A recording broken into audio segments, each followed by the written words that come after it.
Thank you. Got to get used to this, right? So some councils actually it's automatic, right? Right. Good morning, everyone. Mayor Tracy, would you like to open with a karakia, please? Ko ranganui ki runga, ko papatua nuku ki raro, ko tātou ta ira tangata ki wanganui te hei Māori ora. Sky Father above, Mother Earth below, all of us in the middle, breath of life. Morena. Kia ora, thank you. Are there any apologies? None received. Thank you. No public forum. Notice of items not on the agenda. There are none. Thank you. First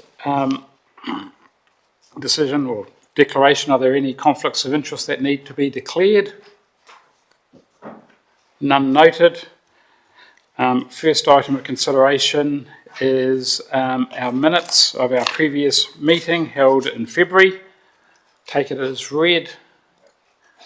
Councillor Peter, seconded.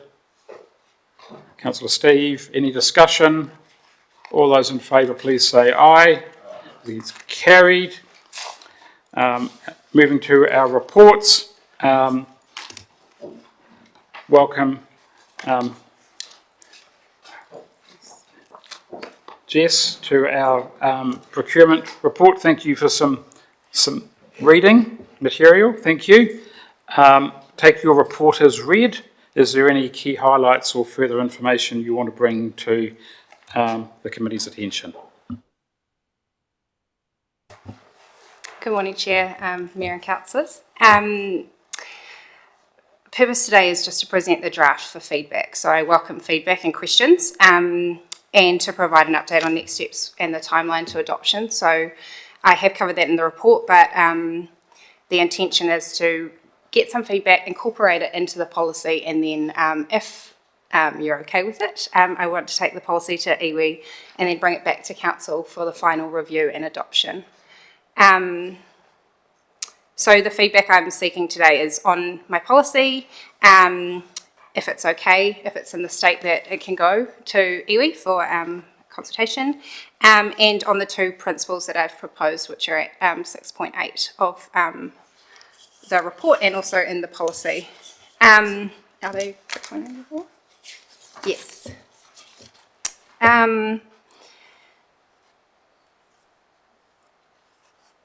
I can touch on, if required, the engagement that we've done to date and what will be in the manual versus what's in the policy, but I think I'll throw it over to you guys for feedback at this point. Thanks, Chair Phillip. Great piece of work, thanks, Jess. I have a couple of questions, though. In 5.3, you've acknowledged that you did receive responses to the survey. How many did you get back? Through you, Chair. Great question. I got 27 responses, which I thought was quite a good number of responses. We also engaged with a number of local suppliers through the comms team. Yeah, I was happy with that level of responses. Further to that then, in the feedback, you talked about organising the themes, and one of them was more use of local. And yet in the snapshot of the responses, that didn't appear to be important to locals.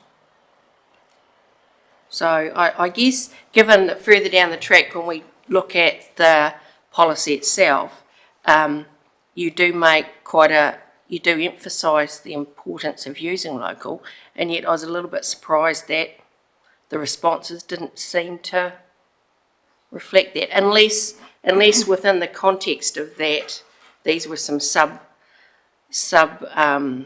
areas that you were questioning. But yeah, I mean, we jumped from importance of local. The survey didn't seem to emphasise that, and then yet in our draft policy, that is quite an important characteristic. So just an observation, Chair. Through you, Chair. Sorry, I should have clarified that a little bit better. The feedback that's presented in the table really is around what we can do better in terms of our processes, our documents, etc. There was another piece of the survey which actually required or allowed people to present their views in text. So they did do that, and I can get some details of that if that's appropriate. I was just curious to ensure that the fact that in our policy it reflects the importance of local, and yet some of the context behind it may not have been quite explicit. So thank you.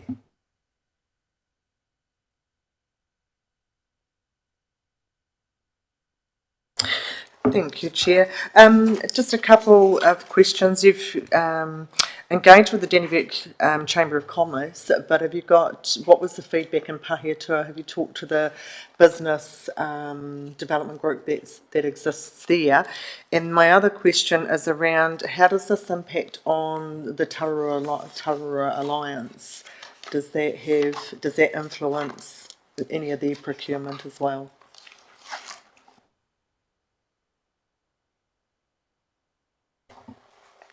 Thank you, through your chair. The Dennevic Commerce Chamber, I emailed the survey to them directly. It was also in our bush tally. It was on our Facebook page and also promoted on the website. And we also made sure to publish it on GETS, which is the government electronic tender service. So that's question one. Question two, around the alliance. We have a procurement strategy that's in place for the Alliance in terms of waka kotahi funding. That is very aligned to the procurement policy that we've drafted. We've made sure it was in alignment. We have also had some really good work down there in terms of them working with our procurement team to make sure that we are looking to support the same principles through their procurement. So that's been a really great achievement, I think. Confident that it is in alignment with what they're doing.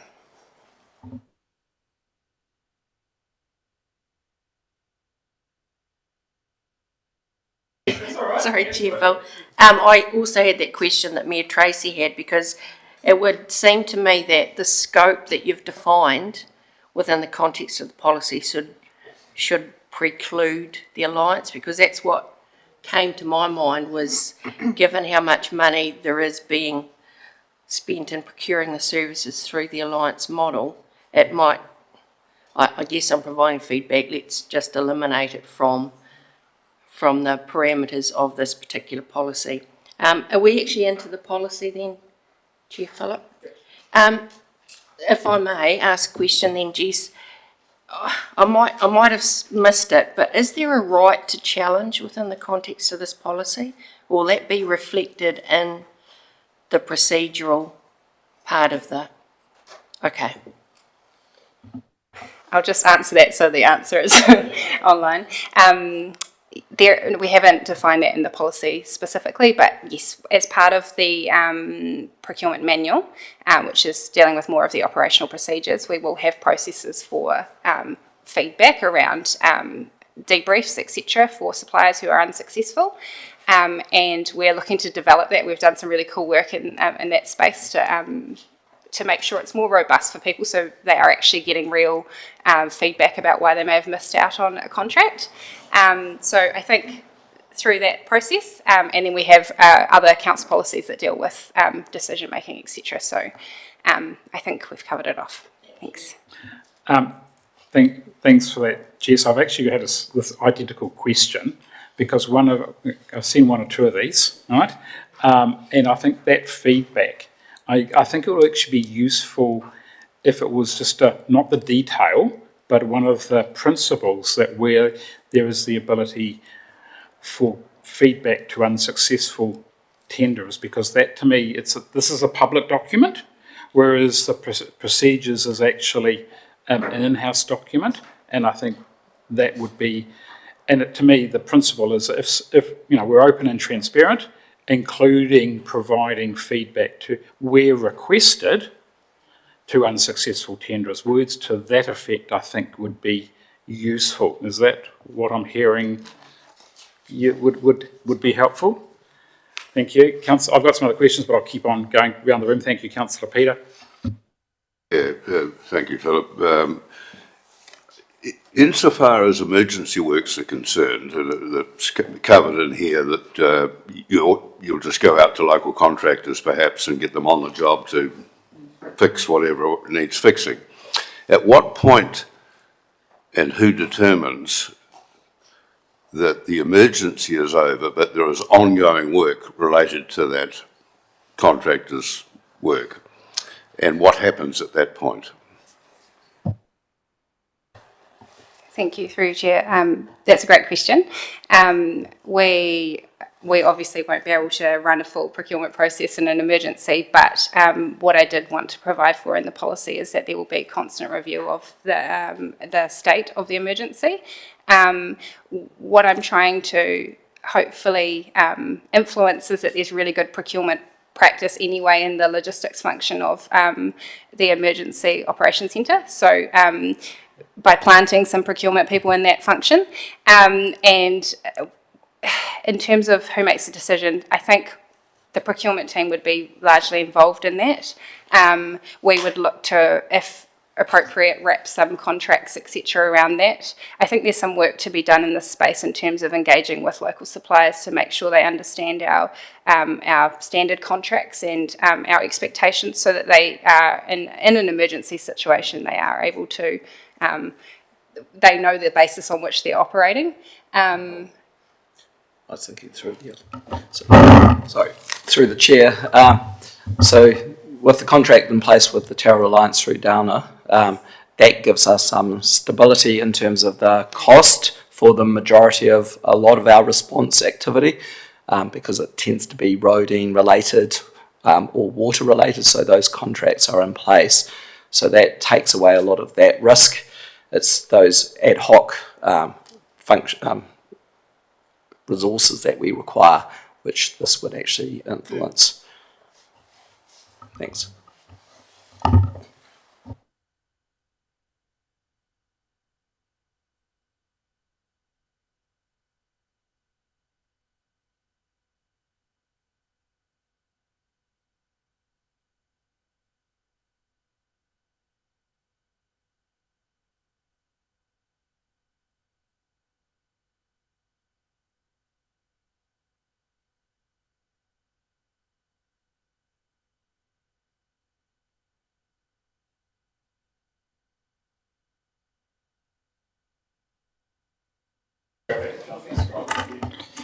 Thanks, Mr. Chair. It was just really focusing back on Alliance, actually, because me and Tracy did comment on a couple of things. Because they're a significant procurement group and supplier, not just in roading but water as well, we either sit them to the side and have them be aware, or I felt perhaps they should be noted in our procurement policy amongst, you know, in related document policies, processes and things. They do have their own supplier. They have a preferred supplier register, which they're using. That's quite a clear process. They are probably aligned with us in trying to use locals, because that's no doubt about that. But I just wondered whether they should have a more significant presence within the procurement document. No comment other than that, really. Thanks, Mr. Chair.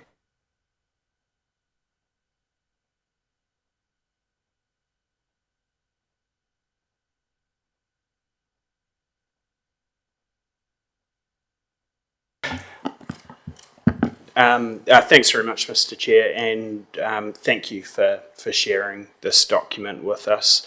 Most of my questions have kind of been covered, but I did want to sort of jump back to that principle that you were looking for feedback on, of the whole supporting local, and within the document, it's, you know, it talks about our procurement being a force of good, which I really like.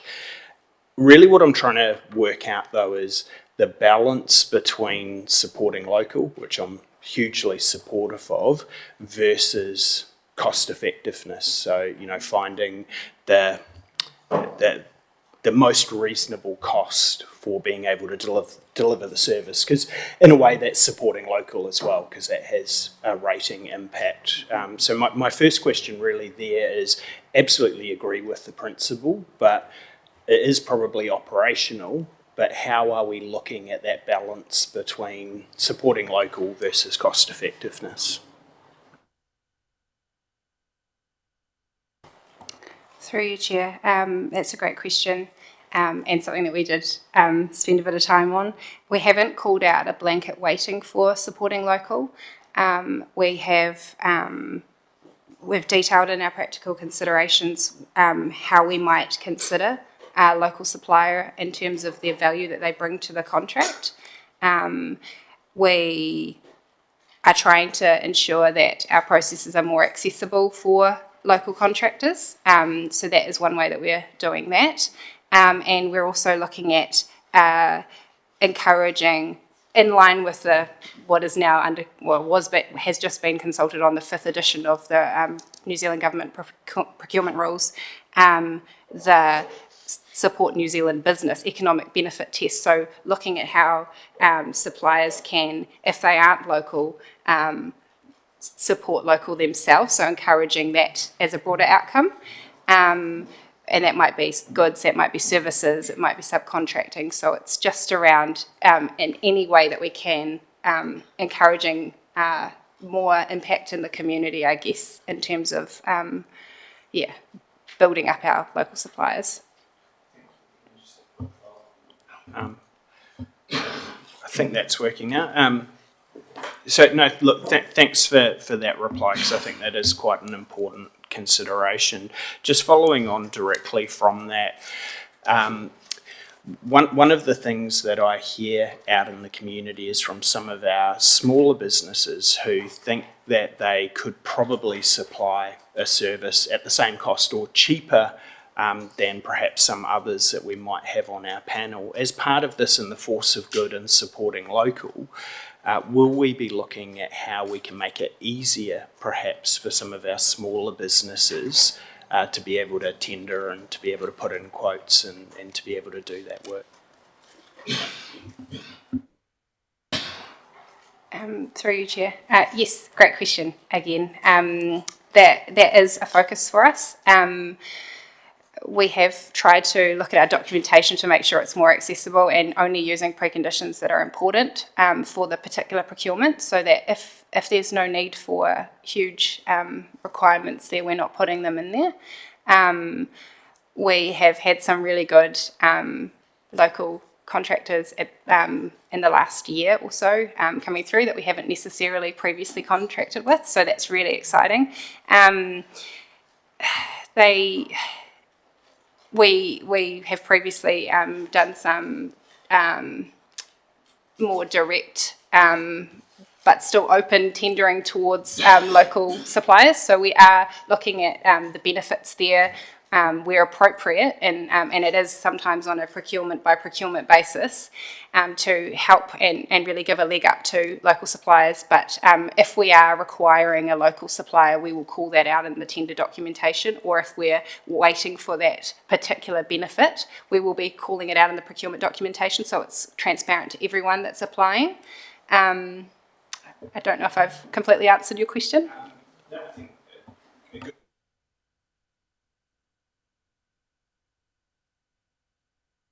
Thanks, Chair. I just wanted to follow up. Councillor Johns raised the emergency works, and through Cyclone Gabrielle, we had a contractors panel in place, and obviously there's some learnings from that. But you talked about the PMO being part of that. Were the PMO involved in the contractors panel with the Aotearoa Alliance during Cyclone Gabrielle? Sorry, I'm not sure myself.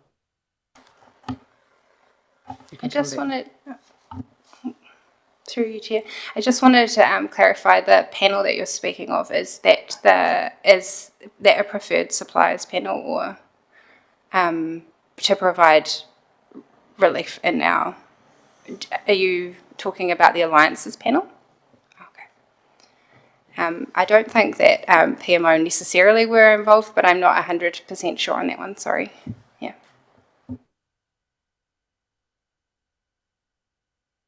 Any other questions? I'm sorry, Jess, I've got a couple for you as well, right? On page 27 of the agenda, section 7, you talk about the scope, and the policy doesn't include, it's a list of what it doesn't include. Obviously, elected members are excluded, right? Right, but I don't know how you actually, because they're not employees, right? So how we, and any other, such as myself, any other appointments to committees, etc. But a wider question I have is, should there be in the policies a question of when you're going outside of the policy and how that is actually considered and monitored? That to me is a question. So sometimes there's really good reason for not following the procurement process. I think there needs to be some quite tight rules and quite tight processes around that, including reporting, whether that's a separate process or as part of the policy. I'll leave that up to the policy experts. So you might want to just comment on those couple of points, and then I've got a couple of other questions. Thank you. I had intended to cover that off in the manual in terms of a process for employees, consultants, contractors to follow if they are seeking an exemption from the procurement policy. We have already begun to, we have drafted documentation, I guess, to enable that to happen. And that seeks approval from the relevant delegation holders, as well as making sure that there's a budget, etc. So we follow our council process, but essentially the template that you would complete to have an exemption from the policy is there's a set amount of approvals that you need. So we're just trying to tighten that process up a lot because it would be great. And I do think that that's a really cool reporting metric that we can also provide to council if that's appropriate and wanted. We haven't done that in the past, and I think it would be a cool part of reporting to council. Yeah, I mean, my view is, look, it's fine having it in the policy manual, but our job is to gain assurance, right? And that's the question I have. How do we gain assurance that that is being adhered to, right?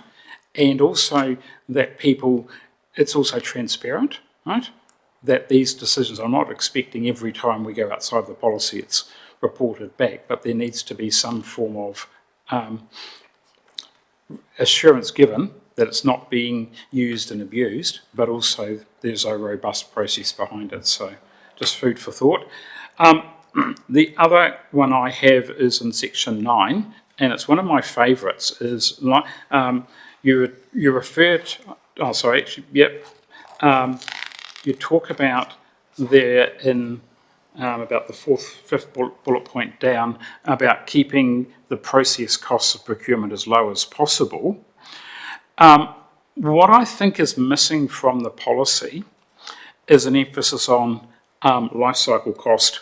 Right? One of the things that's really close to my heart is, and I see it quite often, is people will go for, we need, and I'll use an example because someone quoted it to me, we need a new aerator for our wastewater lagoon. We can get one from China for $5,000, but it will only last 4 years. We go get one made locally, it's going to last for 25 years and it's only $10,000. So how do we gain assurance that we're actually considering the whole of life costs when we actually procure? Huh? And I think that's a really good, and I think this is the problem we've got, is sometimes the media pick up the fact that we've actually gold-plated something where we've actually spent more money up front to save long-term costs. And I think that's a problem we have with a lot of our decisions. We're not actually being clear of, look, if we spend an extra 10, 15, 20%, we're actually going to get a 50%, 100% life cycle reduced cost. And I wonder whether that principle should be actually in the policy. And that's the only comments I've got, but thanks, Jess, for bringing this to us. Peter. Just further to what you were saying, the area that kind of worries me is if we, like an issuer, will be required in the future to look at climate issues in terms of the procurement, and that not only total life of investment, but also mitigating climate impacts. Now, that's not mandatory on us, but and I'm not picking that will happen anytime soon with the current government, but it might in the future. So we would have to look at that again, that aspect.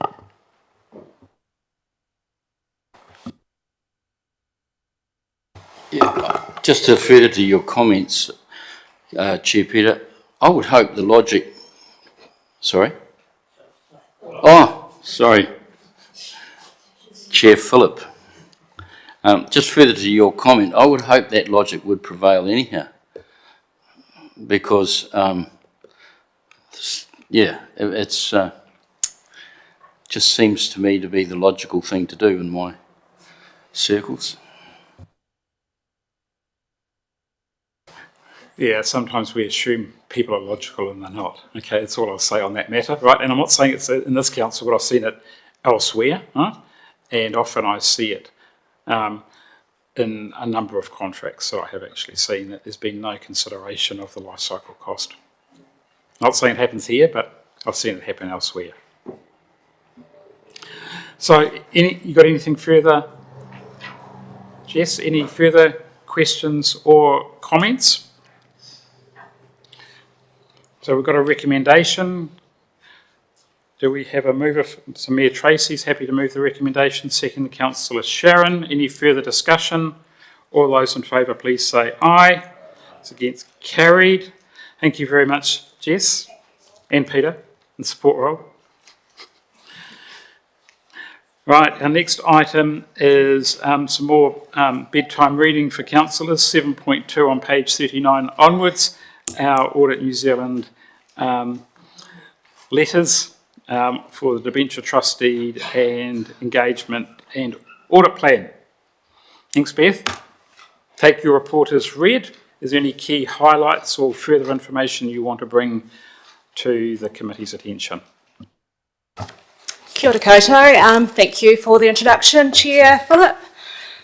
So today I'm presenting to you the tripartite letter, which confirms our engagement with the auditors to audit our annual report.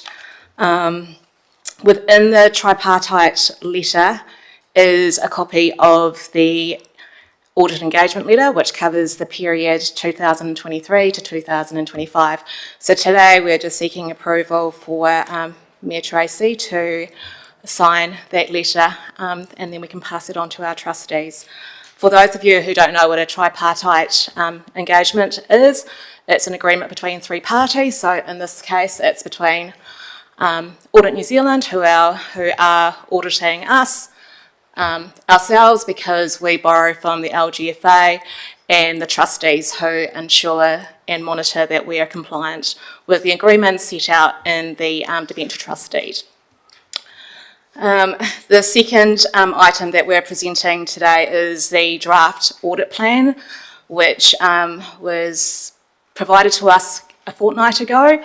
The only change from what has been included in the draft audit plan at this stage, from a meeting that we had with the auditors 2 weeks ago, is the dates for the verbal clearance and adoption to be provided. So on page 91, you'll see that verbal clearance had initially been identified to be provided on the 27th, which is Labour Day, a Monday. So we have asked for the auditors to bring that forward and provide us with verbal clearance on the Friday, which will be the 24th of October. Adoption was originally set for that Friday, which is sorry, I need to turn to my page, bear with me, which was originally set for the 31st of October, and we have requested that they bring that forward to the first council meeting for the new incoming council on Wednesday, the 29th of October. There isn't really much else different in the audit plan. The items that they will be focusing on are the same items that they've focused on in the 2024 annual report. So they'll be covering off our infrastructure revaluation. They'll be doing a fair value assessment of our property, plant and equipment. And they will be looking at our impairment of assets and also our management override. So just to give you a brief overview of what those items entail, the infrastructure revaluation, we get our external valuer to do a valuation of our roading, through waters, and what is the other one, Peter? It slipped my mind. No. Infrastructure we're talking about. Yeah, so The key roading, infrastructure. through waters, and that's it. Yeah. Hot quiz for the morning. And then, so they just review the valuation report from the external valuer just to make so it was just 2 items, sorry. So it's just our infrastructure covers our roading network and stormwater and water, our through waters. wastewater. So just to make sure that that valuation report that has been done by an independent valuer is materially free from material misstatement. Then they will look at the fair value assessment of our property, plant and equipment. We don't get those valued every year, but we just need to make a judgment. If there is a dramatic movement in what the values are, then we need to do a revaluation. What else did I cover off? And impairments. So at this stage, what they'll look at is such things as items that we've got in WIP. So for projects that cover multi-years, they'll look at what the cost is in WIP.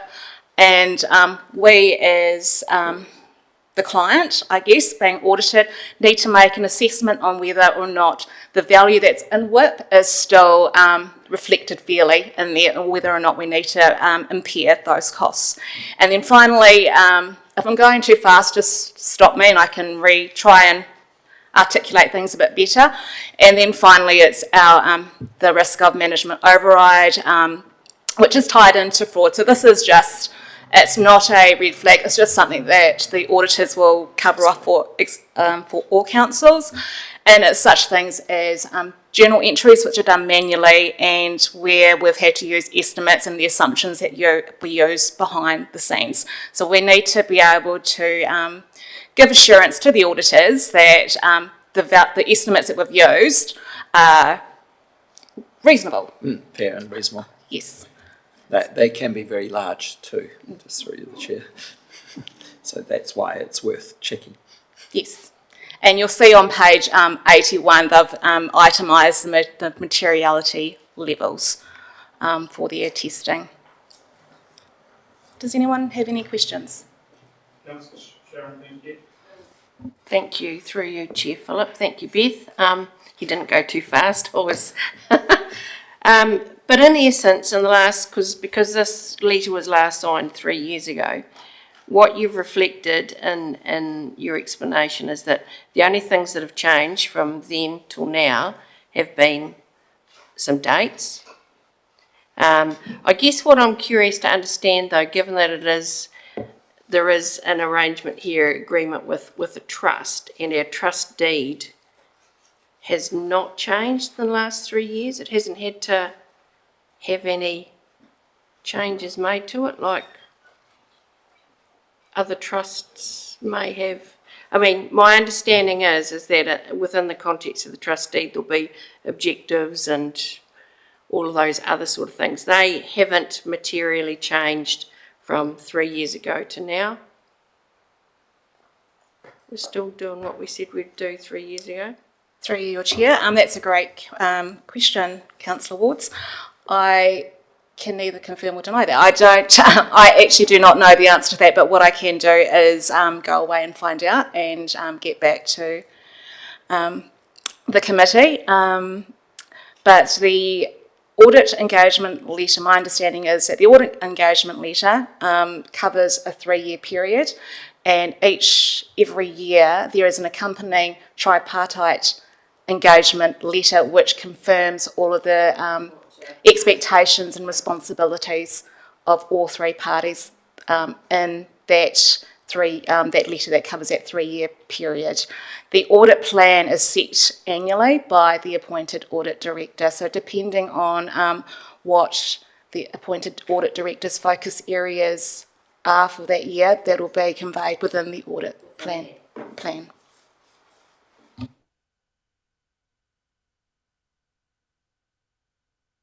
Thanks, Chair Phillip. I was just wondering, Beth, that in the audit plan, it talks about a benchmarking report, which is a first.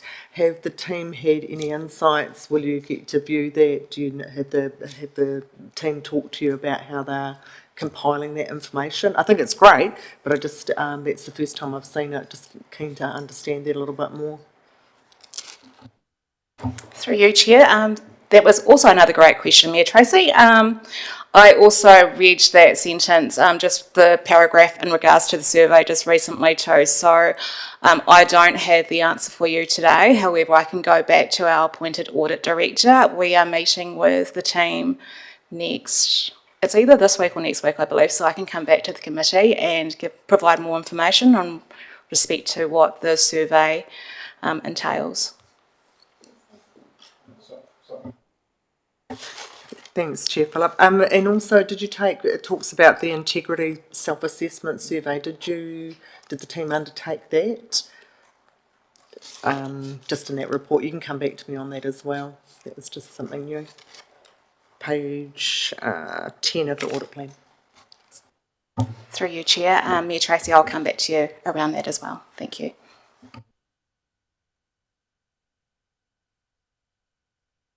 Okay, Beth, you'd be disappointed if I didn't have any, correct?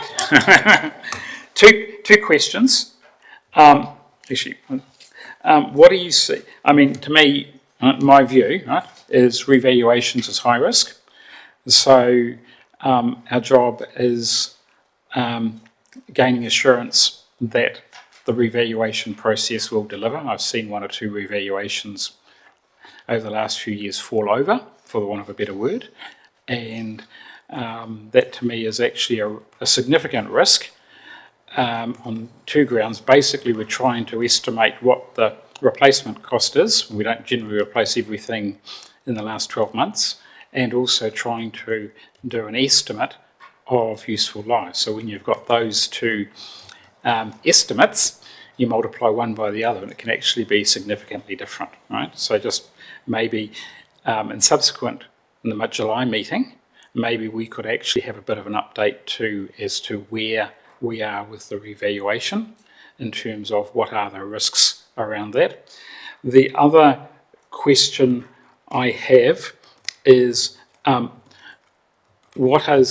of the other risks I have seen is the quality of the document before it goes to audit, and what is council's process to making sure that there is a robust document that goes to audit, right? What's the internal review process? Now that can vary from council to council, and I'd be really keen to see maybe that in the July meeting as well, a bit of an update as to where you are with that process, because again, I've seen some, not in this council, but other councils fail with that process to begin with, and that actually then delays the audit. And of course we're up to the wire from 2 reasons. One, we've got a little event in the beginning of October that may see significant change around the council chambers, right?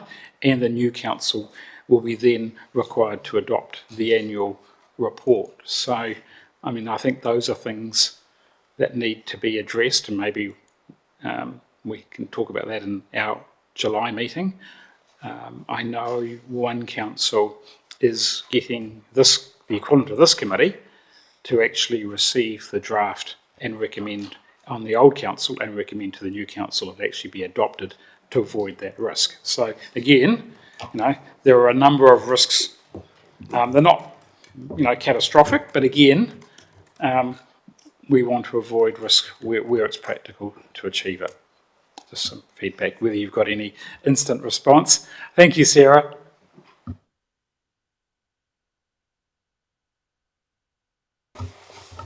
Sorry, thank you, Chair Phillip. I was hoping to avoid the table today. Our last Audit Risk Committee, we did talk around the annual report and what that was looking like, and we did agree we would bring it to an ARC so that the ARC could recommend to the incoming council the adoption. That is still our plan. How do I put this? Our quality check is, there's multiple accountants within our team and we all tackle different areas. Our quality check is this lady here. She goes through everything with a fine-tooth comb.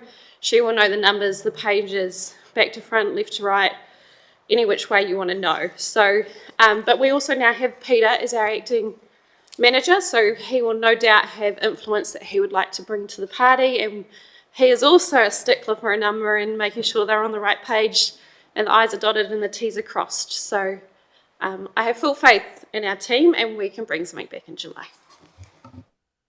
Thanks for that, Sarah. I didn't doubt, right?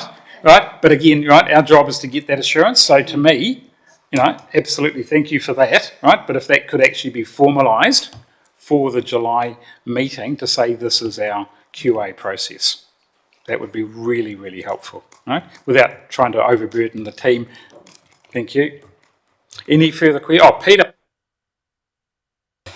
So the areas that I'll be looking into, for instance, this Route 52 work will have changed the way the actual physical asset is out there. That could result in write-down of the old value, may or may not. So that's an area of maybe material value. There's also a statement about the local waters done well, and a statement that needs to be made about where we land with that in the next month and a half, and whether we get a CCO or a standalone option before council and the decision on that. So Audit very interested in the statement, and they're prepared to work with us on what that statement looks like and done early in the interim audit.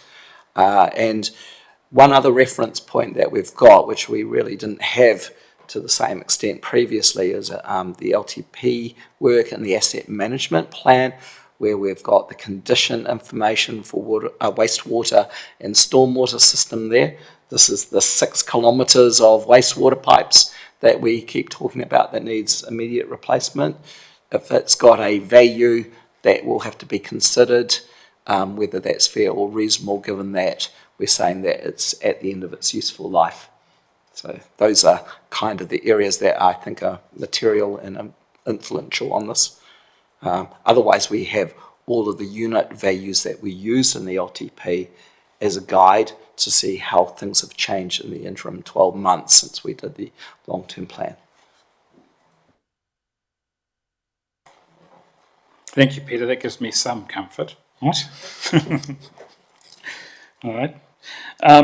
So any further questions or comments? So we've got a recommendation back on page 39. Do I have a mover? Thank you, Councillor Aaron. Seconded. I think Councillor Carey got in by a whisker. Thanks, Councillor Steve. All those in favour, please say aye. Aye. As against carried. Thanks, Beth, for that. Our next report is on 7.3, page 95, our risk appetite statement.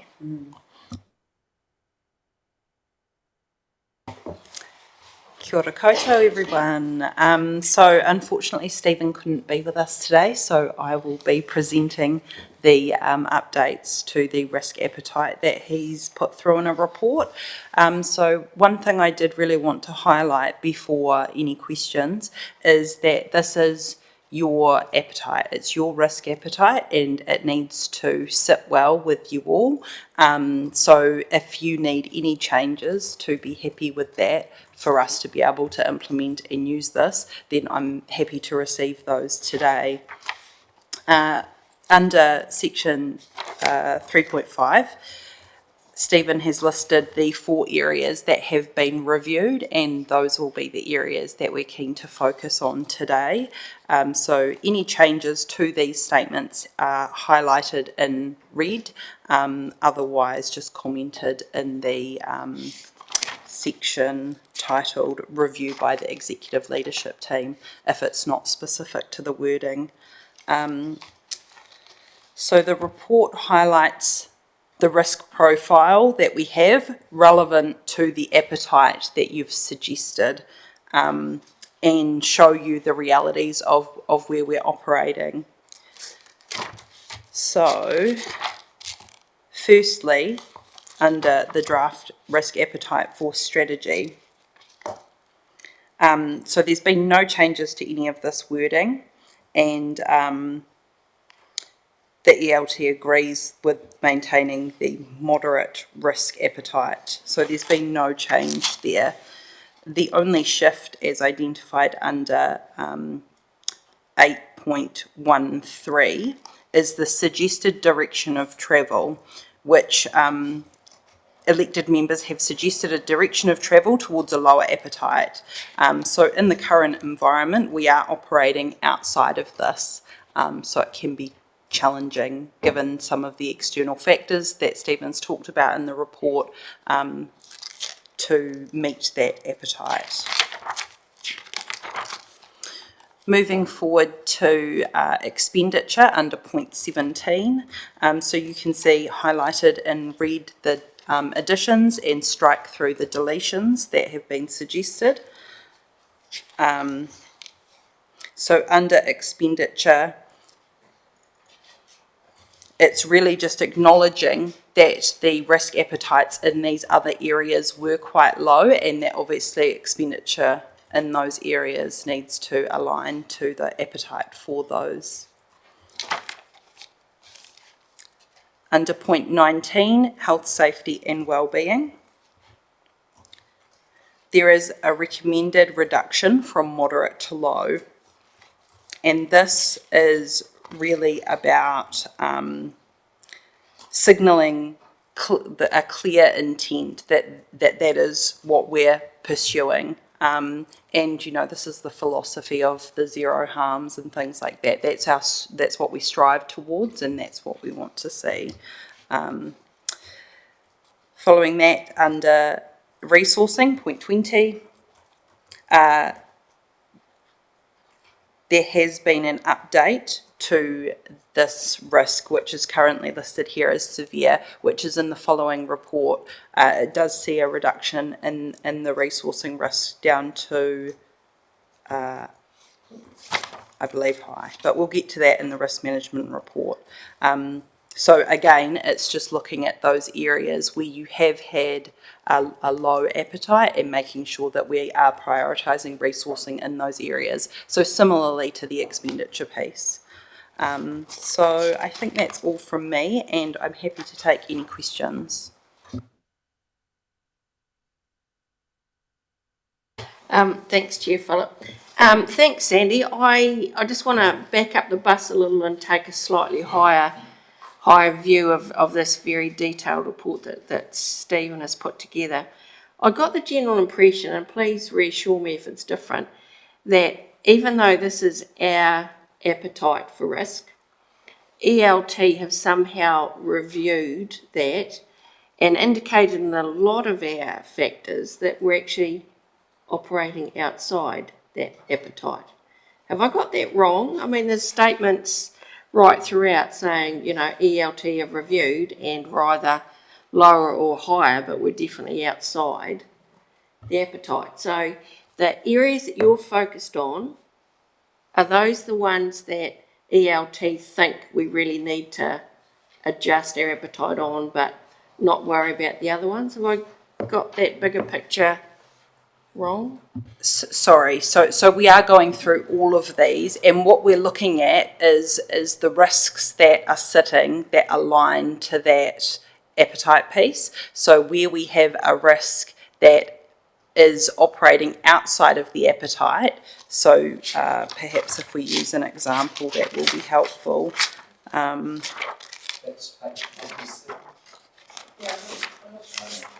Oh yes, right, so if we use maybe strategy is a good example to refer to, and we think about those external factors that exist for us. It's making it a very challenging environment for us to be able to operate within the appetite. And so, you know, we can still strive towards that. But and just to go back to the process, the intent is that we will go through and review all of the risks and bring them all back one by one. This is provided in total for completeness, and we've just focused on those 4 initially, but we will be going through all of them to look at the realities of our operations compared with where we ideally you want us to be working within. There's a lot to do. Yes. Yes, it's a big piece of work.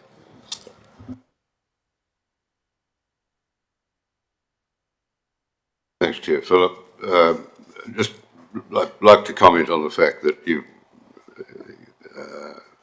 have expressed our wishes, I think, in so far as other assets or services are concerned, going from high to severe. Thank you for agreeing with us, I guess. Important.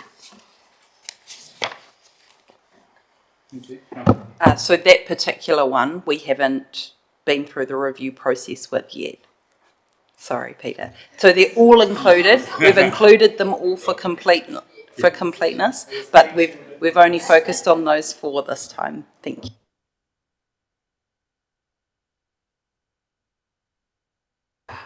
Just really quickly, so we've done, if you look at the severe, we've done 4 of the severe. We've missed out the first 2, and there's the issue with the infrastructure, of course, is 3 waters.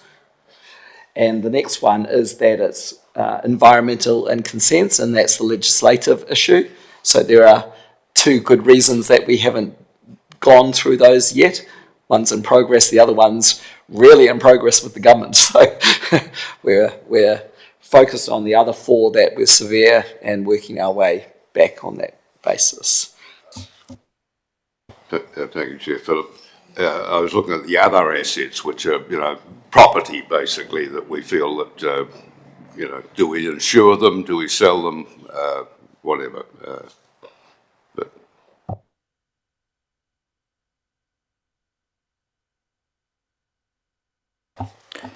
Thanks, Mr. Chair. Just a comment really, and it's an area that's always pretty close to my thinking, my heart really, and it's about governance and our relationship with central government, and more 11.4 through to 11.6 and 7. So, over the past 3 years with Cyclone Gabrielle, and now also right in the middle of with 3 waters, there's a comment, there's no specific risks in the register relating to the relationship with central government, etc., etc. Then it goes on to the ELT reviewing it. This is an area that I think it is pretty critical, it has been to us, and maybe more going forward. I think central government and relationships with central government's operational groups has been really, really critical. And to me, this is one of the most significant areas of our business, actually, is relationships. And not sure whether we want to over-emphasise it in our risk register, quite honestly, but it's something that we really need to keep close. I don't think it's really an area that the executive leadership teams probably on its own is the right group for this, but it's something that really needs to be close to the mayor and key stakeholders around this table. Or a comment than anything else. There is quite a bit of talk about it in the next item, which I wanted to talk about as well. But to me, we don't really talk about this, and we didn't have a lot to say about it when we did the key risk, but I think it is something that needs to be pretty much at the front of something, whether it's in reports or whether it's in discussions or whether it's at the level of CE, Mayor and the team here, but yeah, right.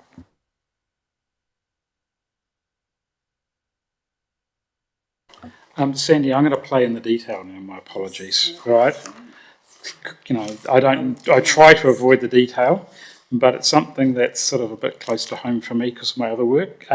Page 107, and I know it's not being changed, but your draft risk appetite for rate setting, I agree, is low, right? But I just wonder whether the words might need to change, right? Like council is committed to a robust rate setting, I would actually say I would replace the words with legally compliant, because that to me is actually what we should be focused on. We've got to, you know, we talk about in 16.3, we've actually got strict Local Government Act. We've also got strict Local Government Rating Act, which is even stricter, right? So to me is, you know, we've got to follow the legislation to the absolutely letter of the law. And I have witnessed, fortunately not in this council, where the comms team have actually taken the rates setting in the annual plan and watered down the actual legally required wording, right? So that is actually, right, yes, right? It hasn't been made public yet, and I don't think it will be because people intercepted it, but that's the risk that you've actually got that different part, you know, unfortunately finance, right? Generally know the rules, right? But it's the rest of the organisation is not necessarily aware that we've actually got to follow the letter of the law. And if the law says we've got to use these words, sorry, comms team, you can't change those words, right? That's more of a message to the non-accountants in the organisation. Whether that's appropriate, I don't know, Sandy, I'll leave that up to you. But so the message I'm receiving is from you, this is work in progress, and we will be monitoring it. So my next question is, what will you be bringing back to the July meeting on this? Or Stephen will be on your behalf. Yes, so look, I don't think he has an exact formula to which risks we're focusing on. It's he's been setting meetings with the LT and coming along, having good in-depth chats with us about it. So there will definitely be more reviewed and brought back to the next committee meeting for you all. But what those are and how many there are, I can't tell you at the moment, sorry. Can I give you my thoughts? Right? I think, yep, happy with that. But what I would anticipate, risk is a journey, not a destination. So, you know, what are we in the July meeting? So what are we doing? And what's the plan for the next few meetings, providing we have a Audit and Risk or Risk and Assurance Committee meeting under the new council? What would be the items that would be coming to subsequent meetings, right? In terms of priority, would be useful, just from an information perspective. Any other comments, questions? So we've got a substantial recommendation back on page 95. Do I have a mover for those recommendations, please? Oh, Councillor Steve, and then seconded Councillor Peter. All those, any further discussion? All those in favour, please say aye. Those against, carried. Next item, 7.4, our risk management report. Sandy? Thank you. So this report I will just take as read, and I'm happy to answer any questions that you may have. The only item of note is that we are point 9 that I mentioned, the resources, staff resources, and the reduction in that risk profile, and some significant emerging risks. Thank you.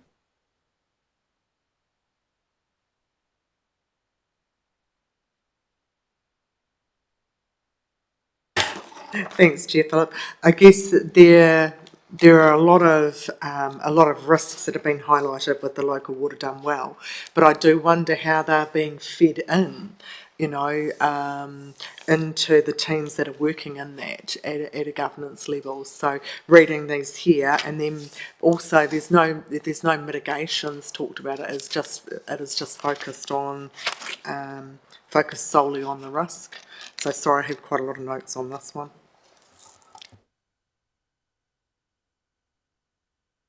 Yep. Through your chair. Thank you, Your Worship. So you're correct that this doesn't state the mitigations. Some of that's intentional at this point because we don't want to, I guess, influence the decision on the 11th of June. We want to stay as neutral as possible in this report. Clearly, a decision will be made of the respective councils in the Wairarapa Taurua areas in June, and that will trigger a reassessment of all the risks and potentially reduce a number of risks from that. So the decision in a couple of months is going to be crucial to this.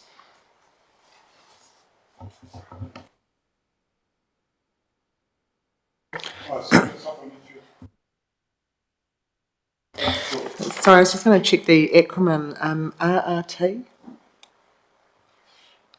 Just in regards to service delivery, adequately resourcing the RRT and clear lines of communications between the RRT and councils. Well, that's what I was. That was the only acronym for RRT that popped into my head, but I. Okay, you can come back to me. I did note through the chair that the legislation that's before Parliament will also satisfy some of these risks because it will define the requirements placed on us, and that's now not expected until August. You'll probably see that the date's changed, which is really unhelpful in terms of decision making. So we have to make the decisions based on the information we have right now and our public consultation. We won't even see the report back from the Select Committee until following the 11th of June. We're expecting that on the 17th of June, perhaps. So if I can just clarify what you're saying, Peter, is right, the legislation is because now not expected till August, makes delivery of the water services plan by the 3rd of September quite a high risk, right? We're going to have to make a whole lot of assumptions which may or may not be right based on the current draft bill, or the bill, which could substantially, well, not substantially change, but could change. So that is actually a risk, which is a significant emerging risk. And is there a risk then? What happens if the government doesn't actually complete their process by the 3rd of September?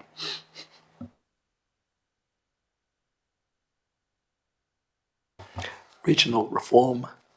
Yes. Is it regional reform teams? Is that the... Not that I know of. The acronym. Yeah. Good try.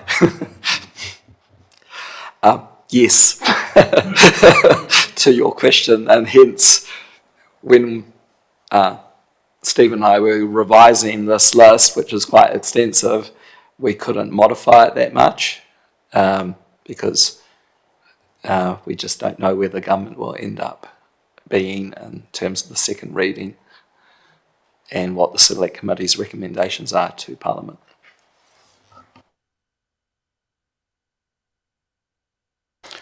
Thanks, Mr. Chair. It's probably in that area really, but I just followed on from my comment in the last document. It was just page 117, which was pretty much based around the three waters. But some of the risks were subjective and the mitigation was messy. But the I'll just take number 5. The model doesn't sufficiently remove political interference, leading to shareholders too involved in operational matters and challenges reaching agreement. Well, that's a very subjective statement. You know, that I'm thinking, crikey, do we need to, do we want to signal that? We might think that, and really that there's 4 of them in a row there that we've sort of put into that document. Without going into this, I think I just wonder whether we need to be, and it's all high risk. We make a comment about change in policy direction following October 25, and I suppose we should ensure decisions provide a strong path, but I guess that's okay. Change in TEs opting for regional model leads to fundamental change in viability. Well, that's not what we're trying to tell the public, really. We're trying to suggest that viability is probably a positive thing.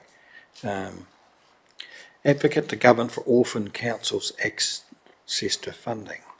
I don't know what that really means, but it feels to me a little bit guessing and a bit messy, but no, I don't need an answer, it's just a comment about that area of the risk register, really.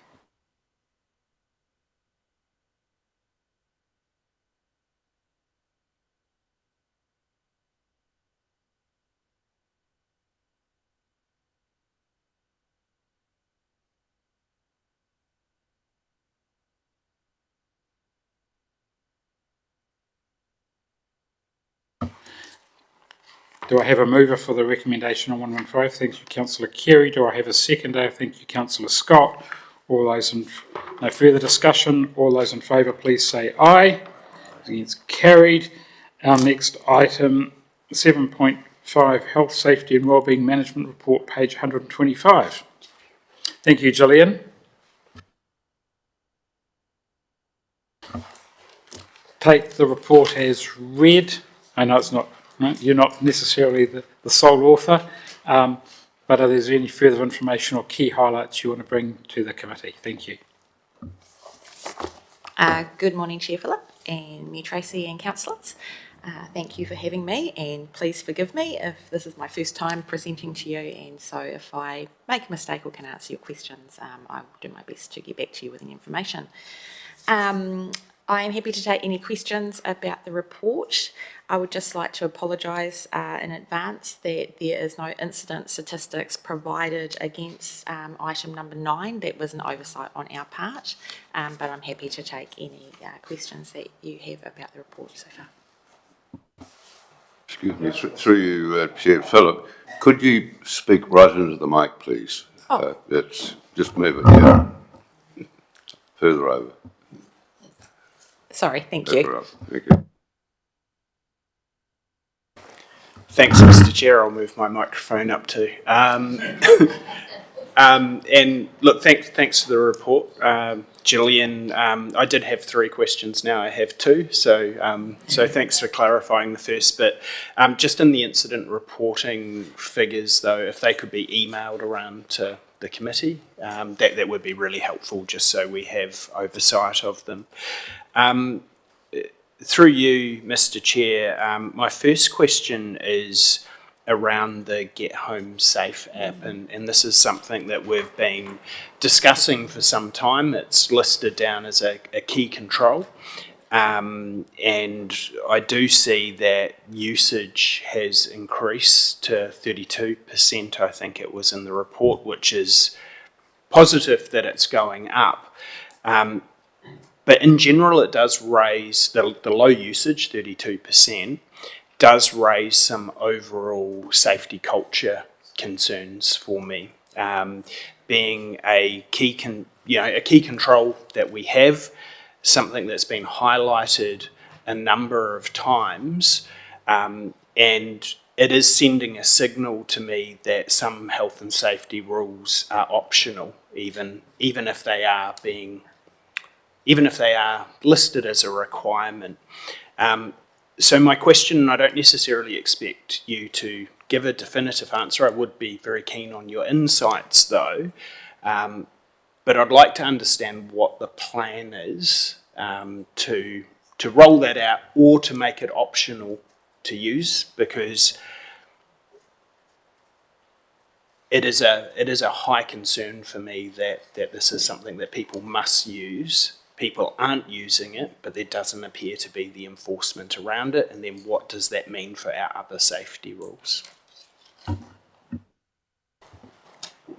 Through you, Chair. Thank you. That's a really great question. So in regards to Get Home Safe, I understand it has been in place for a period of time before I've taken on this role.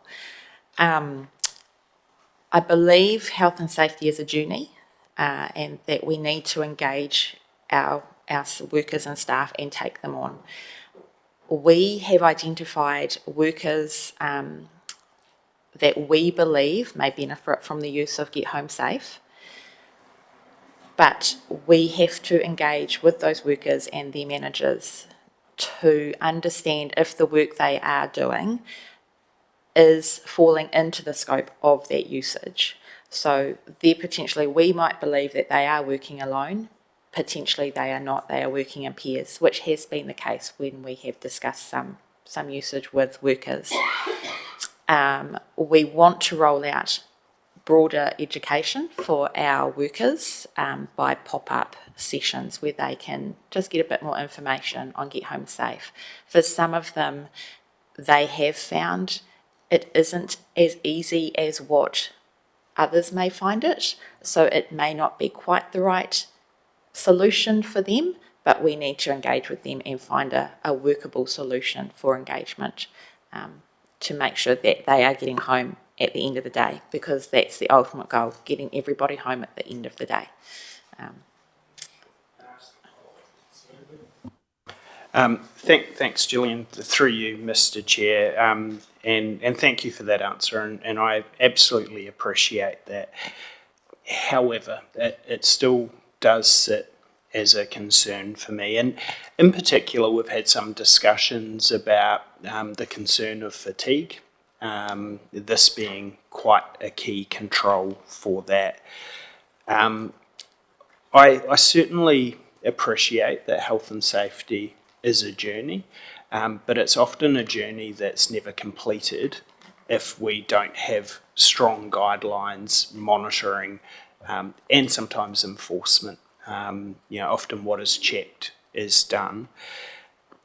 If it is a case of finding alternative solutions for some people that are more workable, I'm very in support of that, but actually I think that needs to be documented so that we have some assurance that, the overarching principle for me is, are we sending a signal that key safety rules and mitigations are optional? And I think that could become quite dangerous territory for us to get into, because it's not necessarily just about this particular application. So more of a comment than anything else. Through you, Chair, if I could just reply to Councillor Scott. Thank you for that. That's a really great observation. It is definitely a work in progress to improve our culture around health and safety. There's always room for improvement as we learn and as we understand more about how work is done. I think we have some great users of Get Home Safe. We just need to support and encourage other people to use it slightly more when necessary, and that is definitely something that we will be working towards. I think it's also one of the things we can do after attending the Downer Safety Open Day. I really loved their very clear language around what a PCBU must do for its workers and what the workers must do for the PCBU. And I think including that clear language into our organisation will make it really easy for people to understand, what their responsibilities are, because we all have that responsibility to health and safety every day, and what the PCBU's responsibility is to those workers as well. So it is a journey to get a little bit clearer on that and a little bit more information put in there for people to understand. So like I say, I've only been in this role a year, but I'm really excited about the journey and the opportunities that I think we can have for council. I hope that's answered your question and not raised too much concern for anybody. Thank you. Thanks, Chair Phillip. Just to follow on from Councillor Gilmore, we've talked about the risk appetite and, meeting our health and safety obligations. With the Get Home Safe, I understand you're working with people, but if I think back to, farm staff wearing motorcycle helmets, there's a combination of enforcement as well as taking people on that journey, and that's where you saw it starting to be written into employment contracts, and it's a natural expectation. So I guess that's just the comment that I'd make, is it's not just solely on, on your role in office, it's some of this is through HR. Yeah, thank you, Chair Phillip. Just following on from both comments from Councillor Scott and Her Worship. Yeah, if it was get your pay on Thursday, I bet you they all turned up. So what we need here is a paradigm shift, because we've listened to this for 12 months. There's no reflection on you. We have had a result, and I know it's not to do with the Alliance or Downers, but we have had an accident in this district. And so what I'm saying, they've had their time. Why is it, we'll always wait for somebody to get on the bus last. What we've got to say, no, the bus is going, enough's enough. Because if you keep giving people a chance, they won't change. As I said, I'll all turn up on Thursday to get their pay, no problem. So I personally think we should enforce it, because it's like the old days, we all had, we used to scoff at putting on a high vis. Now we're looking for them. I remember when it first came in, I'm tough, I'm not going to wear one of those, What an idiot, So I put it to you, to put it to them, it's in, as what Mayor Tracy said, it's in you. Put it in their contract. And just a supplementary to that, do all the vehicles have the little app that you put in your kid's school bag, so you know where all these vehicles are?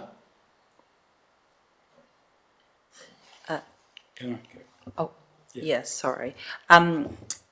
So it's certainly not a matter of not being willing to enforce this as a rule. It's really about us building a clear picture of who is working alone and the frequency at which they're working alone, so that our monitoring can actually reflect what's happening. Because if we don't know that someone's working alone, or we assume that they're working alone and they're not, we're looking for a stat that's never going to exist. So for us, it's just at the moment, we're still working through the process of really understanding the work our workers are doing, so that we can effectively monitor and make sure that what we're looking for is the right thing to be looking for. Supplementary, wouldn't it be hard, it would be pretty easy to figure out if you're working alone? Can I help as chair on this, right? I hear all the comments, right? I think, and I've actually written here, right, and Sandy can actually see, what we need, right, is a clear target, right, and saying is when will we actually know this, and what is the expectation and when that will be achieved, right? And that's what I've actually written in my notes, right? I think that's, right? Look, don't disagree with anything that's been said, but I think it's our responsibility, right? So it's our job to gain assurance that this is actually happening and that the appropriate things are actually in place, right?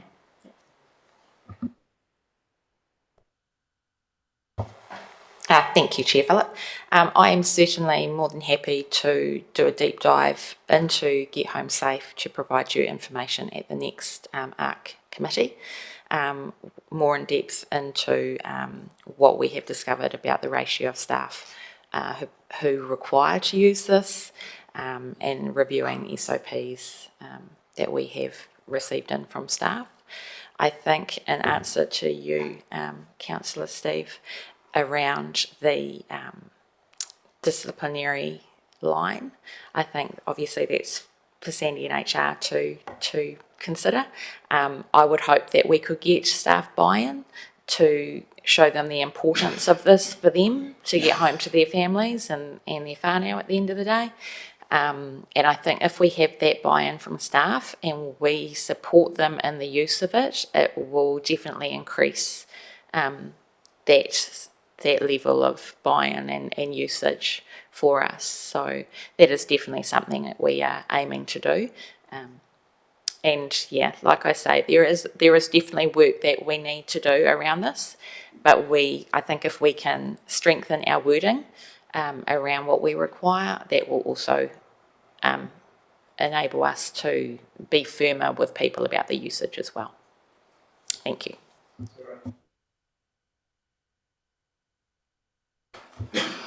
Through you, Chair Phillip.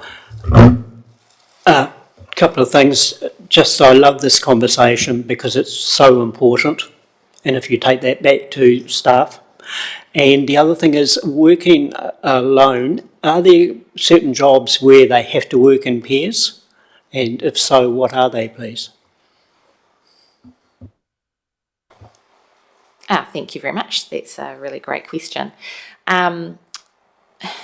Thinking of the people that we believe we've identified that should make use of this app, there is a few of the water sampling team that do work in pairs, which then, even when they're working remotely, they would work in pairs, so that would assist them with getting help if needed.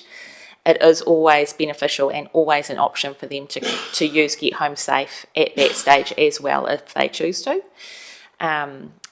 We do have other areas of council, for example, animal control, who do work alone and very rarely pair up.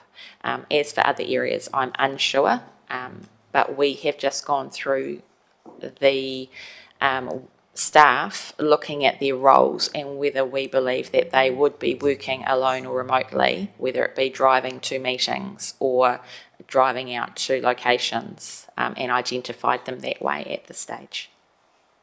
Thank you. Thanks, Mr. Chair.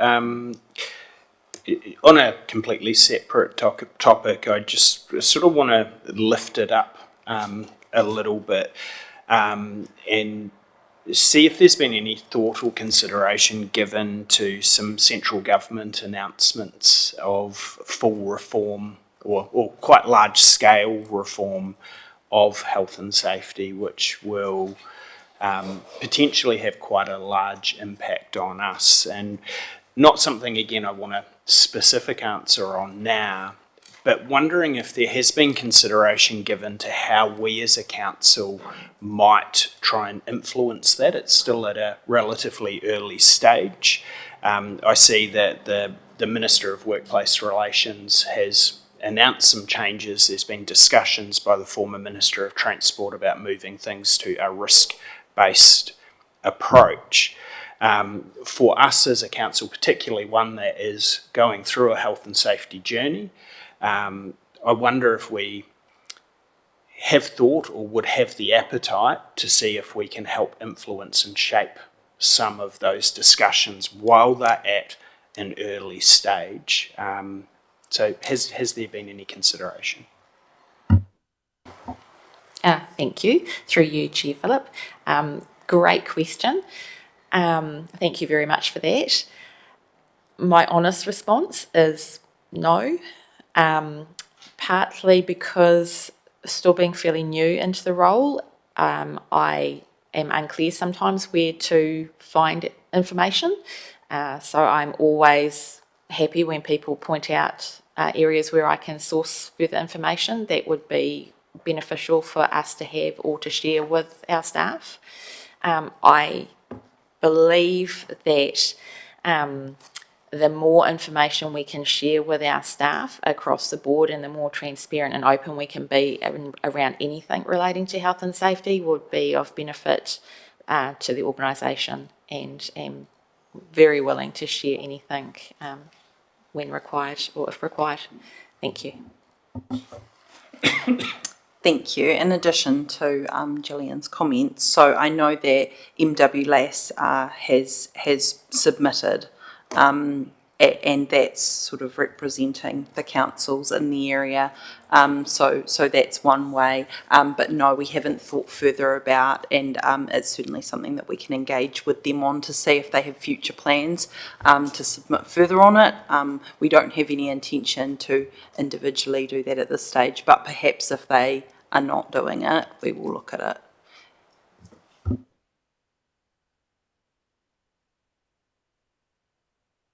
Thanks for that. Just following on, I'd be keen to understand, I think, what MWLS has submitted and make sure that that does align with us, because I don't think that runs past anybody.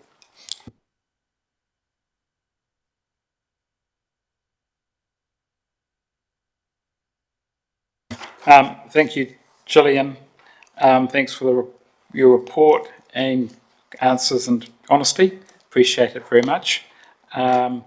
With no further questions, can I have a mover for the recommendation, please? Councillor Scott, second Councillor Peter.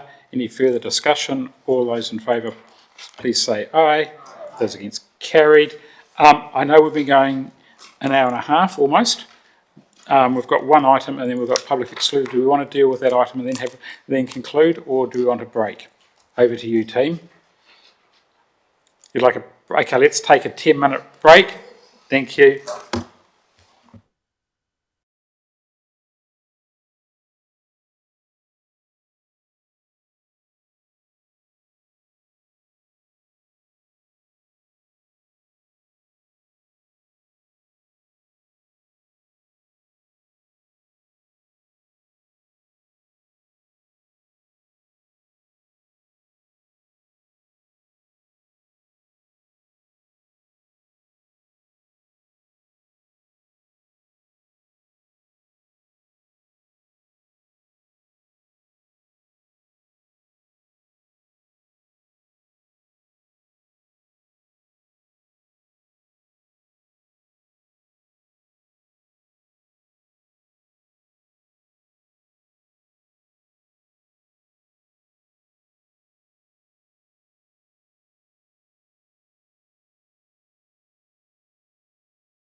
you. We'll reconvene, and our final report 7.6 on page 135, the Assurance Management Report.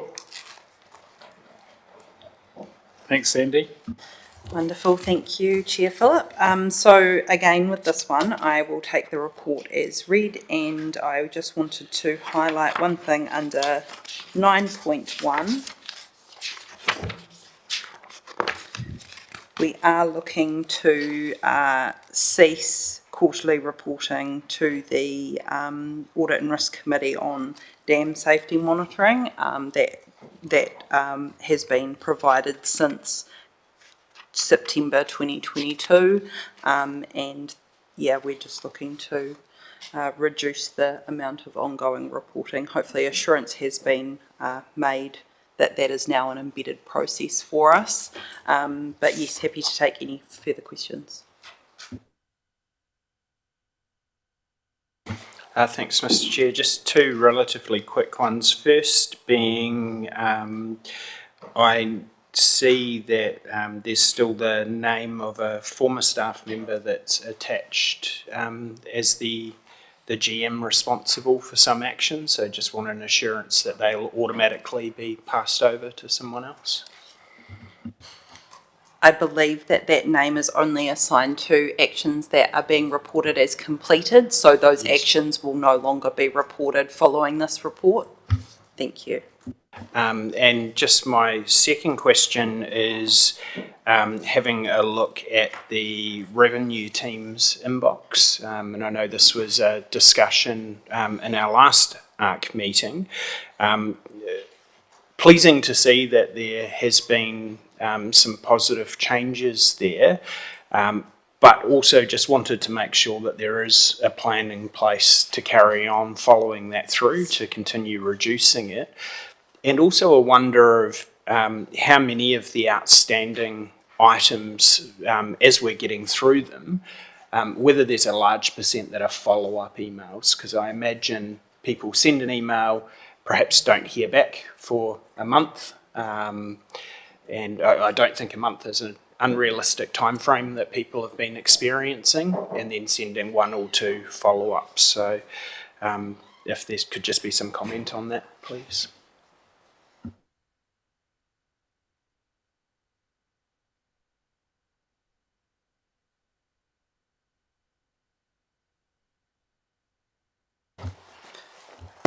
Well, sorry, repeat your question.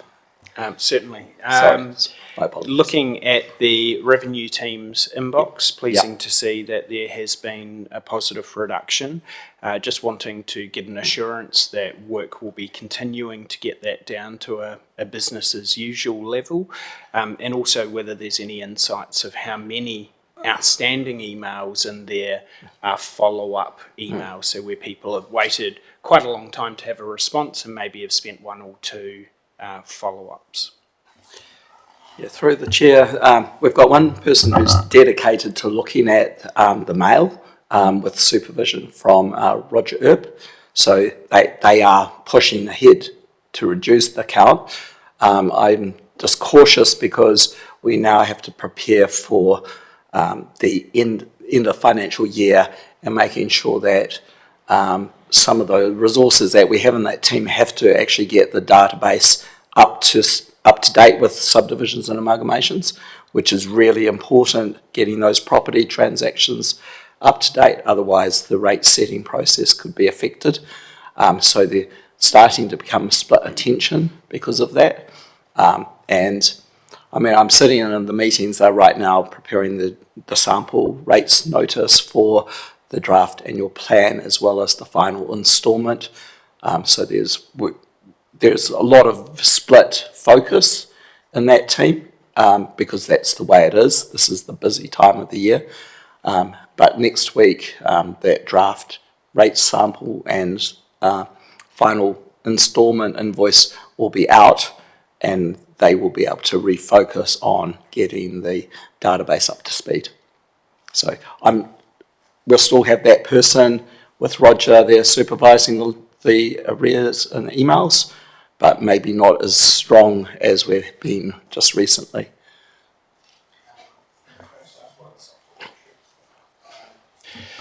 Thanks for that. Yeah, I suppose that was the essence of my question, knowing that we're heading into a bit of a busy time. Is there any risk as we go through some of that rate setting process and that split focus that you were talking about of people that have perhaps contacted council via email where they may have a rating issue or an error that they're wanting to get created, have done so in good time, but are going to miss the process that we're going through for the annual plan for the next rates. But that's a slight concern that I have. I know of one organisation that's being looked at to make sure that people, as we go through that process, that things are picked up in a timely manner. Certainly understand the constraints that the team have, but this inbox issue has been going on for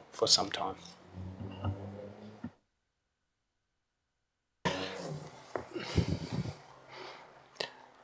Unless we resource the team more, then we will have to box on. We will be monitoring all the new emails as they come in, so I don't have any concern about that. How they are going to be addressed, because each one is unique and of various degrees of complexity. I mean, you'll understand that. So it's a difficult one, other than we've got Roger watching and overseeing the whole that aspect of the operation. So we've got a resource in there that we didn't have before that is trying to do exactly what you're asking. Yeah, and he is triaging the work as well. Yeah, it's taking the pressure off the manager, Eleanor Roberts, so that she can focus on the actual rating system. And that's how we're managing that risk.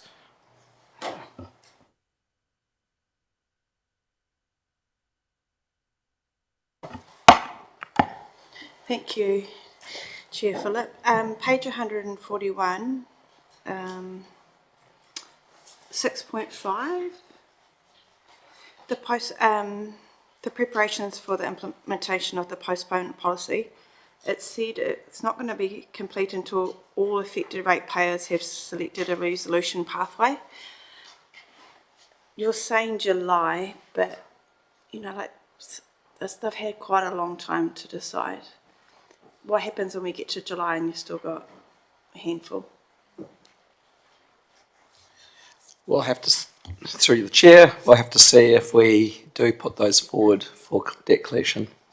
I think we're heading towards that point.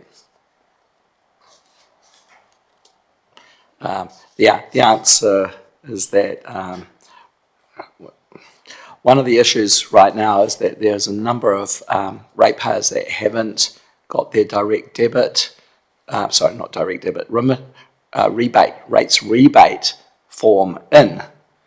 So one thing we're trying to do is get them notified now rather than let it drift any longer, so that we're starting that letter drop approach. It's in the past, it's mixed.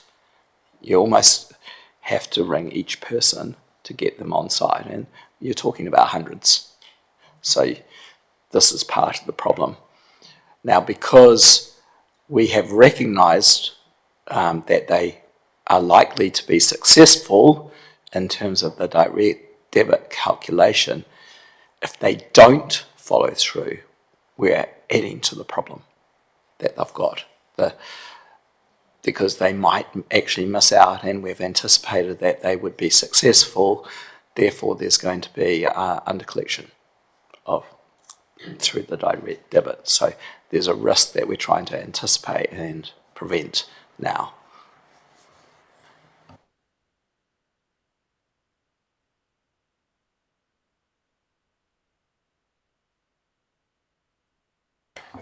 Thanks, Mr. Chairman. Just one, and I don't even answer now, it's regarding going back to Scott's discussion with the rates. I was just interested to know how many inquiries a week came in regarding rating, business as usual inquiries. And I don't need to know that now, but I was interested. I came up with a very radical solution for Brian for this. too radical for him to take a lot of notice of, I think. But but I haven't finished pursuing it yet. But part of that might be, I was just interested in what business as usual inquiry via email, the numbers of those, and if a significant proportion of those were asking about emails that have never been dealt with. It might be too hard to answer, but I'd be interested to know that at some future time. Thanks, Mr. Chair. Thanks, Chair Philip. And just following on from those questions, because when I have a look at the emails, that's 5 months and we haven't reduced that by 50%. So, Chair, what do you think is a reasonable timeline and resourcing required? Because we can't continue this to the end of the year to have that clear. I understand that we're getting on top of the daily, but actually this sits over both our reputation, and it's just putting additional stresses on the team. So what would it take and what would a realistic timeframe look like?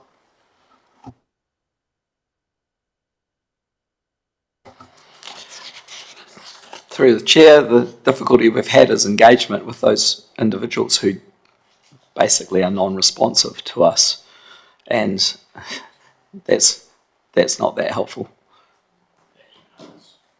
Talking around the emails. Oh, the email. Sorry. Yeah.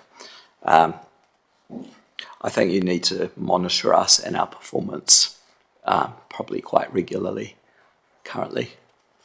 That's for you as governance. Make sure that we are actually doing what we need to do. That's what I'll be looking for myself. Yeah. So what I'd be looking for, right, is a better metric on the emails, right? How many, and whether that's possible, young Peter, right, is the saying is, and it's following up from Councillor Carey's question and his radical thought, is what is the age of an email before it is actually responded to, right? And can the system say, we've got, and hopefully I thought it would be relatively simple, you could actually say, how many emails have we got greater than a month? How many emails we've got greater than 3 weeks? How many emails that we've got greater than 2 weeks than a week that are yet to be responded to? And I think that, to me, would be a very useful metric, and to actually track that over time. I think that's what you're asking. You're asking of me, Mayor Tracy? Thanks, Jeff. Look, that's part of it. I think I'm looking for a timeline to say what resource and what does it take to clear this. I don't think that we understand. My fear in not understanding, how many of these emails are 6 months old? How many are 5 months old? And yeah, we've got to get that to where we are dealing with the month. I think by getting that first metric, right, will then enable the chief executive and his team to then, and for us to say, look, we want responses within, right? Target is currently 21 days. I've got one council that I have to deal with, that's their response, and I go, oh my goodness, right? We might say, look, the next month it's 21 days and then progressively back. We want by 1st of July, we want all emails responded within 14 days or 10 working days. Maybe it's the number of working days is probably fair. Particularly, I've had a few public holidays of late. That to me is a useful metric to then begin to put those things in place. But I agree, we need a tighter response time, and I think as governors, right, because of this issue, we need better monitoring until we gain assurance the system is actually working appropriately. I think that's what the team are looking for. A comment? I think just that it'll be, I completely understand what you're saying, and if we go back and can engage with the team and understand what they would need and talk to them a little bit more, because it's not really just about resourcing, it's about the training, and it's the complex ones that take a lot of time, that need that technical expertise, that are the hard ones to get through.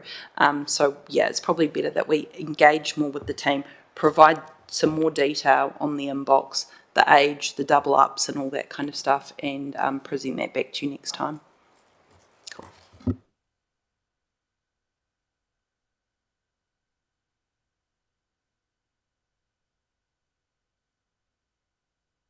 first. Thanks, Chair Philip. I'm assuming that a lot of these direct debit inquiries will not have been by email, simply because some of them won't have computers. What other records are there as to when inquiries were made or discussions were held, whether it was a letter in writing or a telephone call or somebody arriving at the counter? And how do you age those?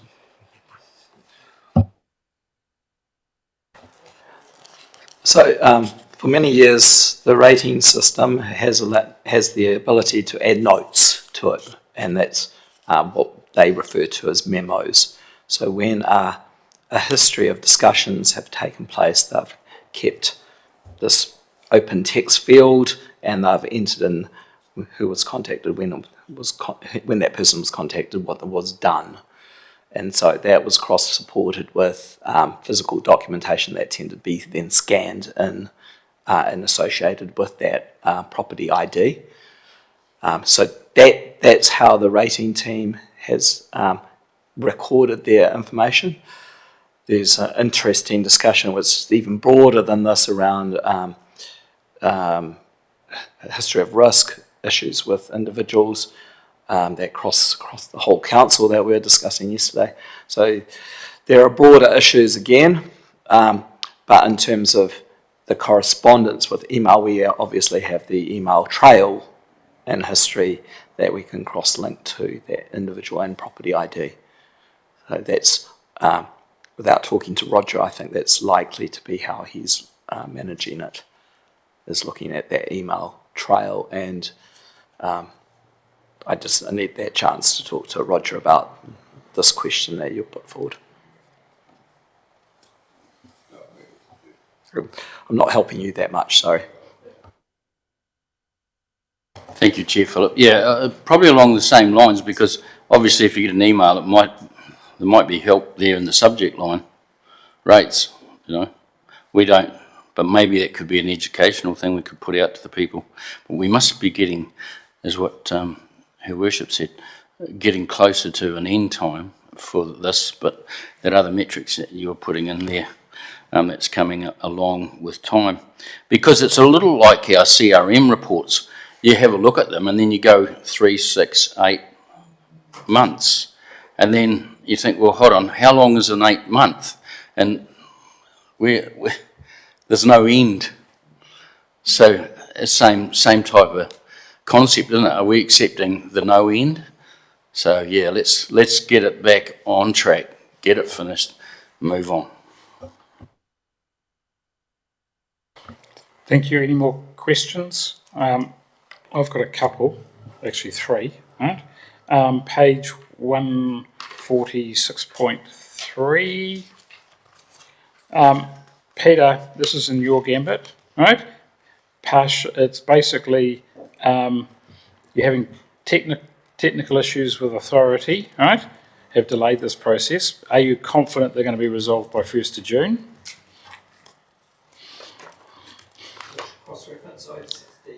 Page 146.3. Yep. It's the second from the bottom in 6.3. Transfer of tasks to customer services team. It's been partially completed, technicalities with authority / Civica. Right? You haven't put that in there, right? That have delayed this process. Are you confident that, 1st of April's been and gone? Are you confident that we can have it done by 1st of June, or is there it's got a yellow against it? Mate, do you want to, right? I think the others are for Sandy. We've got an issue with updates right now, and we're looking to update authority by the end of the week, this week. So there's that issue. I'm not sure if that's going to address the specific matter.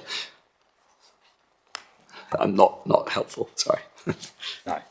So you're not confident? I need more information.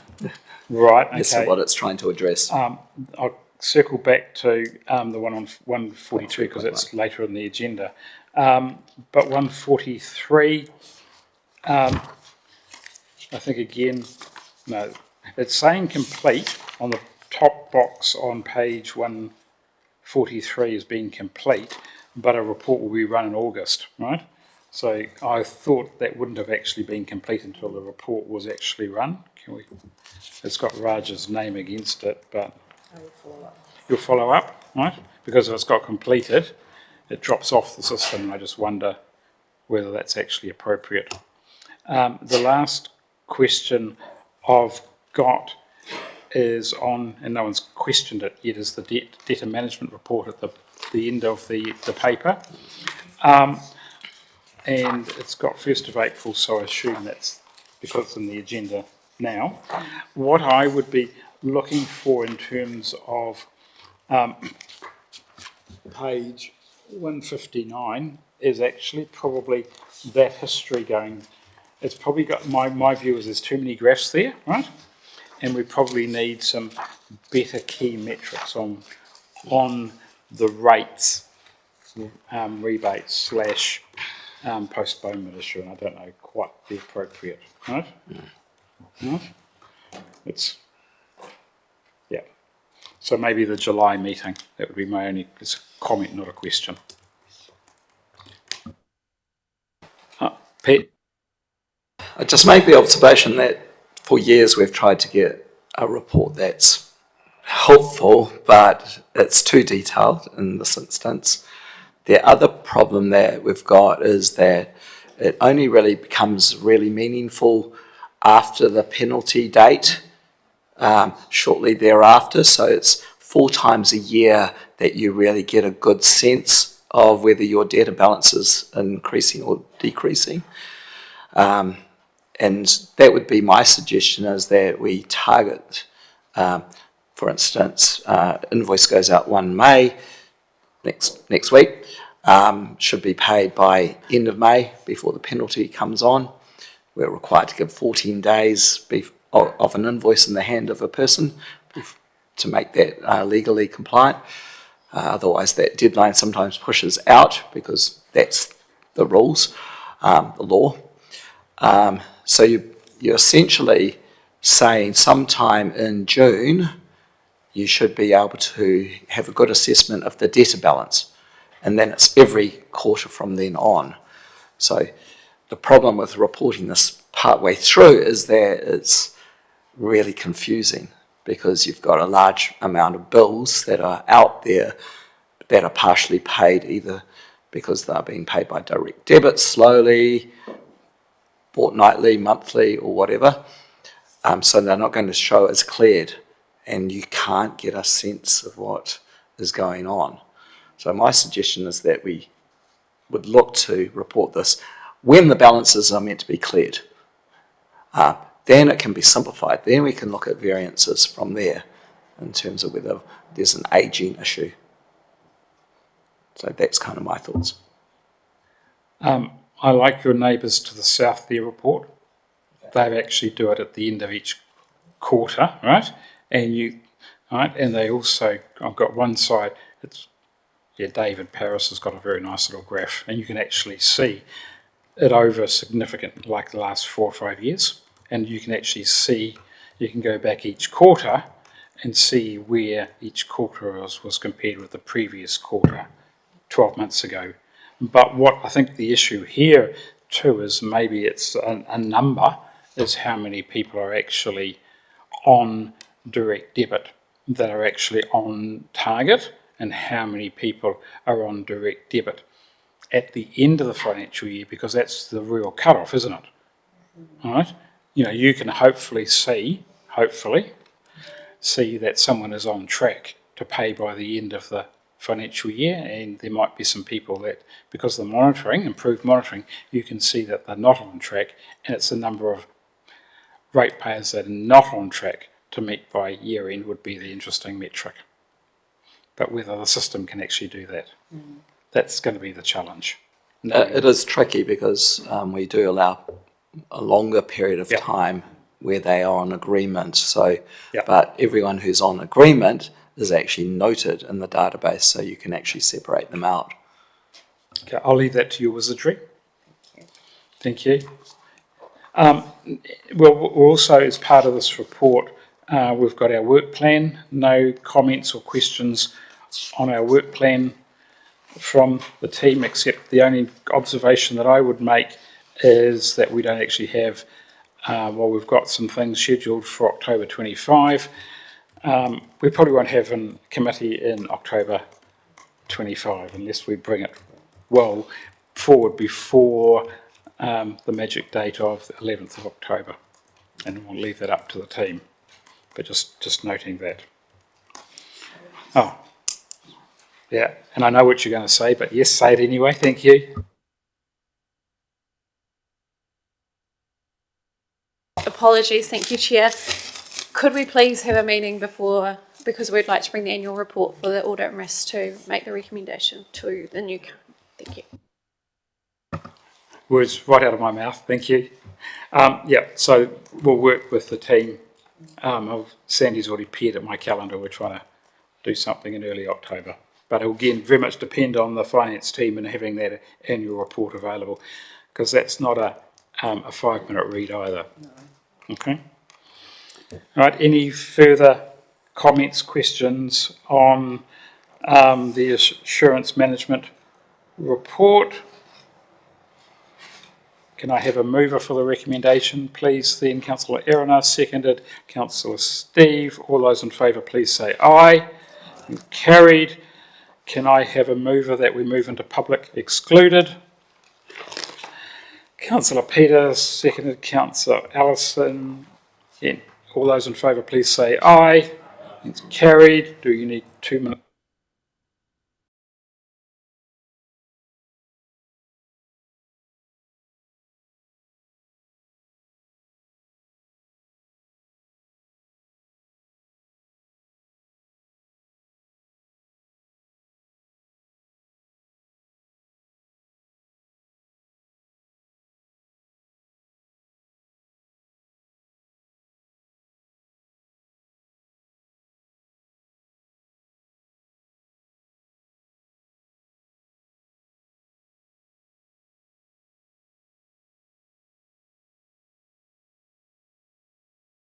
In Karakia, thank you, Your Worship.